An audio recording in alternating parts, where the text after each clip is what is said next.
नमस्कार, मैं सुनीता कुमारी। आज इस चैनल में मैं हिंदी साहित्य का लेखन परंपरा के बारे में बात करूंगी। चलिए आज शुरू करते हैं हिंदी साहित्य लेखन परंपरा। हिंदी साहित्य लेखन परंपरा सबसे पहला नाम गार्सादा तासी का आता है, जिसमें से गार्सादा तासी का पुस्तक का नाम है इस्तवार दा लिटरेतु इंदोये हिंदुस्तानी। लेखन परंपरा सबसे पहले गार्सादा तासी करते हैं। किस भाषा में करते हैं? फ्रेंच भाषा में। उन्होंने अपनी पुस्तक का नाम इस्तवार दा लिटरेतु हिंदुस्तानी और कितने भागों में प्रकाशन कर रहे हैं? 2 भागों में। पहला भाग था 1839 और दूसरी भाग है 1847। इसका द्वितीय संस्करण भी होता है 1870 में। आप समझ रहे हैं कि हिंदी साहित्य इतिहास लेखन परंपरा सबसे पहले प्रयास गार्सादा तासी ने किया है। और किस भाषा में? फ्रेंच भाषा में। और इनका पुस्तक का नाम था इस्तवार दा लिटरेतु इंदोये हिंदुस्तानी। पुस्तक का विभक्त 2 भागों में हुई। इसमें पहला भाग था 1839, दूसरा भाग था 1847 और द्वितीय संस्करण भी इसमें हुआ था, जिसमें 1870। ये ब्रिटेन और आयरलैंड की प्राचार्य साहित्य अनुवादक समिति और से पेरिस से मुद्रित किया गया था। डॉक्टर लक्ष्मी सागर वार्सेन ने तासी के ग्रंथ को अनुवाद हिंदी में किया। हिंदुई साहित्य का इतिहास 1952 में डॉक्टर लक्ष्मी सागर वार्सेन ने तासी का ग्रंथ का हिंदी अनुवाद किया। किसमें? हिंदुई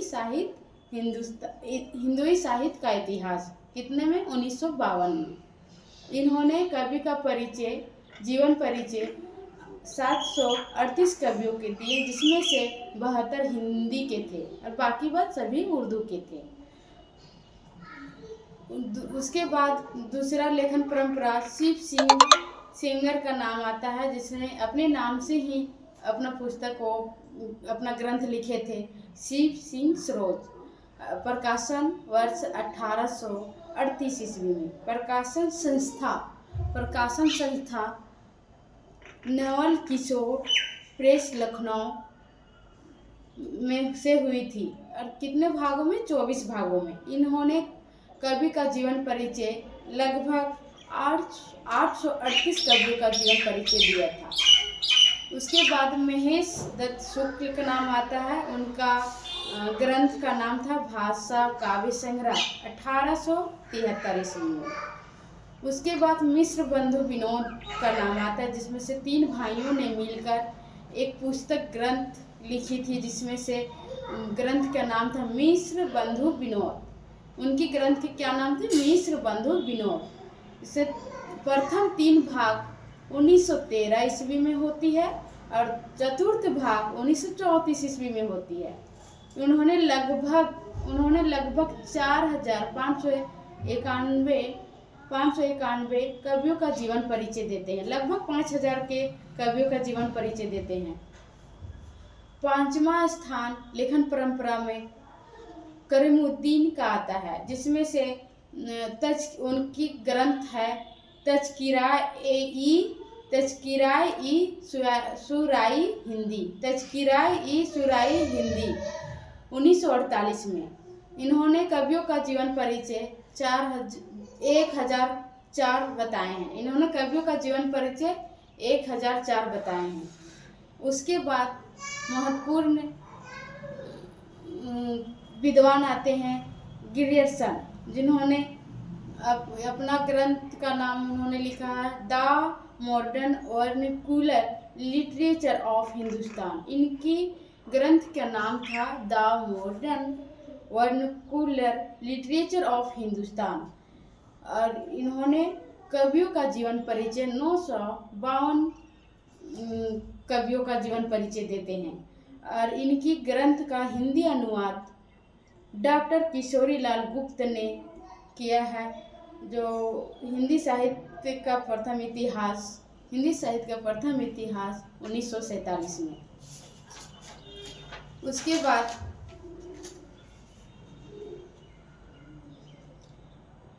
बाद इनका प्रकाशन वर्ष था 1888 ईस्वी। एशिया सोसाइटी के बंगाल की पत्रिका में प्रकाशन हुई थी। इसका भाषा अंग्रेजी में थी। इसका भाषा क्या थी? अंग्रेजी में थी। इसे कुल बता चुके हैं, इसमें कुल कवियों की संख्या 952 थी और सभी हिंदी के थे। इन्होंने भक्ति काल को स्वर्ण युग भी कहा है। उसके बाद आचार्य रामचंद्र शुक्ल का नाम आता है, जिसमें सबसे अच्छा और सबसे सर्वमान्य हिंदी साहित्य लेखन का नाम इसी से स्टार्टिंग होता है और सबसे सर्वमान्य रूप से रखा जाता है। इनका ग्रंथ का नाम था हिंदी साहित्य का इतिहास। 1929 ईस्वी में प्रकाशन संस्था नागरिक प्रचारणी सभा काशी और पद्धति विधेयात्मक पद्धति थी। इनका सर्वमान और सर्वसम्मति मतलब से सबसे अच्छी लेखन परंपरा ग्रंथ में सबसे अच्छी आचार्य रामचंद्र शुक्ल के ग्रंथ था, जो अभी सर्वमान मत में चल रही है। और इनका ग्रंथ था हिंदी साहित्य का इतिहास। 1929 ईस्वी प्रकाशन संस्था नागरिक प्रचारणी सभा काशी से हुई थी और ये पद्धति विधायात्मक पद्धति में किए थे। इन्होंने कवियों की संख्या 1000 दिए थे। उसके बाद डॉक्टर राम कुमार वर्मा का नाम आता है। इन्होंने अपने ग्रंथ का नाम लिखे थे हिंदी साहित्य का आलोचनात्मक इतिहास 1938 ईस्वी में। उसके बाद हजारी प्रसाद द्विवेदी का नाम लिया जाता है, जिन्होंने हिंदी साहित्य का ग्रंथ 3 भागों में लिखे हैं। जैसे पहला 3 पुस्तक लिखे हैं। पहला पुस्तक है हिंदी साहित्य के भूमिका 1940। पहला पुस्तक थी हिंदी साहित्य की भूमिका 1940। दूसरी पुस्तक थी हिंदी साहित्य उद्भव एवं विकास।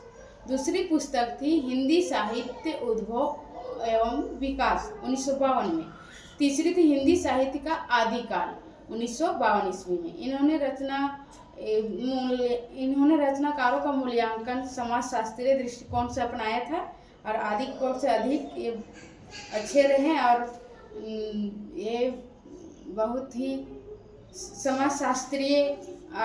समाजशास्त्रीय पद्धति का प्रयोग किया था।